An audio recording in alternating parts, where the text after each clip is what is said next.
Hi, and welcome to Carolina Varsity's Look at Week 4. We're going to take a look at the players of the week. I'm Dale Ross. I'm the pep man, Matt Morrow.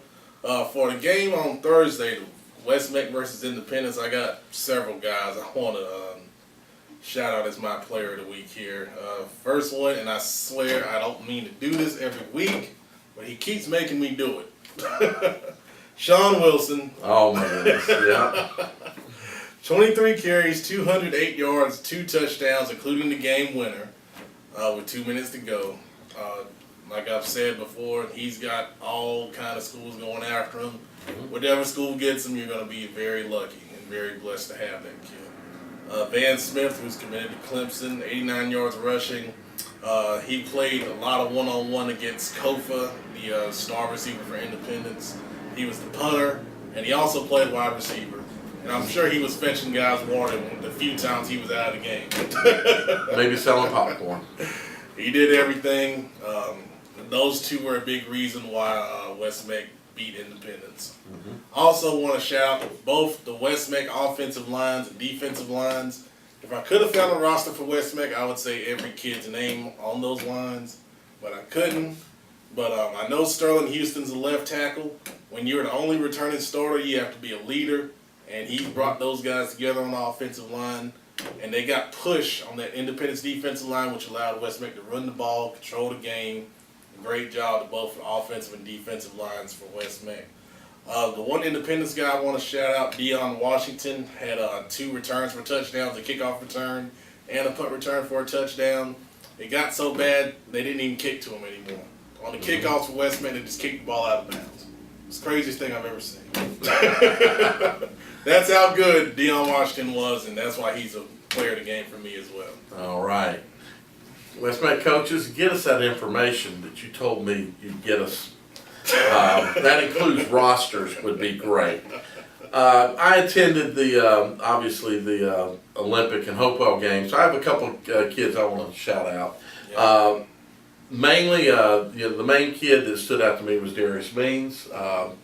He had 4 receptions, 145 yards. His quarterback threw for a total of, I think it was 158 yards. So 145 of them were to Darius. He had 3 touchdowns out of it. Just about every play, he had 7, 10-yard separation. The kid is fast, very, very fast. How fast is he? He had a 70-yard punt return as well for TD, and he just kind of, threw everybody. Very athletic. One of those kids that's flying under the radar that deserves some looks from somebody. Isaac Garcia, 20 carries, 235 yards, 2 TDs. Again, it was against Hopewell, but still not a bad night. And for Hopewell, Dominic Heath, he showed on one of the opening offensive play of the game. I think it's first or second play of the game. I forget now which. He had the big touchdown reception where he just scampered down the sideline, and I don't know if people thought he was going to run out of bounds or what they were supposed to do, but he made a couple of nice moves and really showed what he's capable of. Great ball player. So those are my kids. Good job, guys. The Friday night game for Northwestern Burns, I could have named 10 people for this one, but in the interest of time and because I had 4 in the other game, I got one guy here. Schuler Bentley, the quarterback for Burns. Even though it was a losing effort, I was so impressed with what this kid did. 29 of 40, 407 yards, 3 touchdown passes. And I'll tell you, man, without him, Burns is not in the game. They did a real good job of finding guys against Northwestern zone coverage. Guys sat down in the zone, made the catch, got yards after the catch, hit a couple deep balls. Screens. Like you said, Burns' passing game is very intricate, very complicated, and he's the master, and he does it all, including running the ball. So, great job. He is coach's son, by the way. So, great job, Schuler. Even though you guys lost, I got a good feeling you'll see Northwestern again late in the playoffs. Great stats against a very, very good team. Yes. So that's a very good ball player. For me on Friday night, it was just obvious that Jalen Samuels for Mallard Creek. it was a great ball game. He had 118 yards rushing, 1 TD. What really surprised me was they threw the ball to him. He had 123 yards receiving and 2 touchdowns. So I think as the game kind of wore on, Brand started working on some other things, and I think that they were working on some things with Samuels, actually, it looked like. So he's a great ball player, just a specimen of an athlete. He's got it all, and really played great in that ball game. And I'm going to call out one other fellow. He apparently wears number 72, Akeem Allen. I thought when I saw 54, I didn't recognize that number from the Mallard Creek game or from the Butler game. The kid was everywhere. They had him at D tackle. He was playing left, right. They were running a lot of 6 down, as I said, and I think some 5 down as well. Right. And he was in on almost every play. What a ball player. I wish I knew his stats, but he had a ton of assisted tackles. Like I said, Mallard Creek was always had 3-4 guys at the ball making contact. Hood took a lot of hard hits from a lot of big ball players, and it seemed like Allen was just like in on every play. He wasn't making the tackle, making the hurry in the backfield when they were throwing the ball, or chasing backs around in the backfield and making tackles. He was in there assisting. Very good ball game. Good stuff. Good stuff. We'll take a look now at my next guy, quarterback for Forest View out of Gaston County, Logan Bradley, 29 of 38 for 364 and 5 touchdowns. And these guys beat East Lincoln, who was 2A state champs last year. And they had a long winning streak, and they ended it at Forest View. And this guy, I tell you, his highlights are on our highlight forms. This guy has got all the tools, man. And I don't know how many offers he has, but colleges, you need to go over to Forest View, man, and talk to this kid, because he can really let it rip, and he's got some guys to throw to out there, and that was a good job. They're a dangerous team out there in Gaston County. Well, I remember earlier in the season we talked about him as being kind of an under the radar guy, at least for us.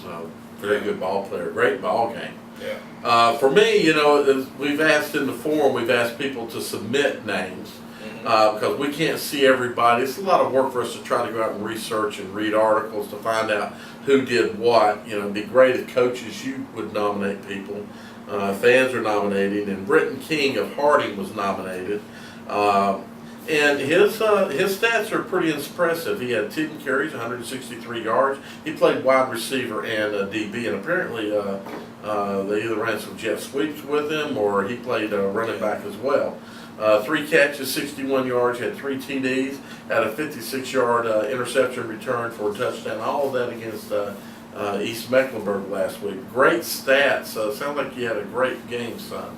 Yeah, I told Britton after the Garinger game that I was proud of how far he's come. And I actually coached Britton when he was on JV. And I told Dale off camera, I said, I couldn't see this kid doing the things he did when he was on JV. But like I've said before, that's the advantage of having a JV program. You let these kids grow, you develop them, and they turn into stars like Britton is doing right now at Harding. So that's a great job for you, man. Exactly. Congratulations. Jeff Welch, quarterback at Weddington. 202 yards passing, not that great. Average, you would say. 4 touchdown passes. That's pretty good. Yeah. Pretty good. But they beat Monroe. Right. That's a darn good win. 36-22. Even though Monroe's 2A, they're probably one of the best 2A teams in the state. Good 2A team. And to get that done, I think, especially after being shut out last week. They got shut out by L. Brown. So they came back and put up 36 points. That shows growth, shows you learn from your mistakes, and that's why he's one of my players. There you go. For Porter Ridge, we had 2 nominations.